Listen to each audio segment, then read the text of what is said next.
Peter's role was primarily to bring the gospel message to the Jews. There was another named Paul who brought the gospel message to the non-Jews, the Gentiles. And about the same time that this was happening with Peter, we read that this man named Saul was on his road to Damascus to persecute the Christians, and Jesus appeared to him in white light and changed his name to Paul and commissioned him to preach the gospel message. So in Acts 20, we read of an event that happened on Paul's third missionary journey, where he comes upon the city of Troas. Now, this was a rendezvous point where he had sent his disciples ahead of him, and they were going to meet at this place called Miletus, and they were going to set sail from there, hoping to get to Jerusalem by the Passover. Now, they had planned to only stay 5 days, but they ended up staying 7, and we think it's because he wanted to stay to the first day of the week in which they broke bread.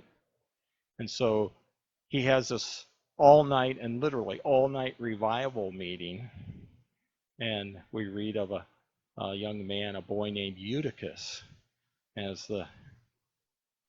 the room darkened and the flickering flames became hypnotic. He fell asleep while Paul was preaching. And unfortunately for him, he falls out the window 3 stories down and is killed. So immediately they rush down to his aid and they find that he is dead. And we read in Acts 20, it says, but Paul went down and he bent over him, and taking him in his arms, he said, do not be alarmed, for his life is in him. And when Paul had gone up and broken bread and eaten, he conversed with them a long time until daybreak, and so departed. And it says, and they took the youth away alive,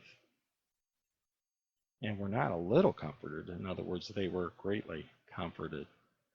Paul legitimized the gospel message with this resurrection power.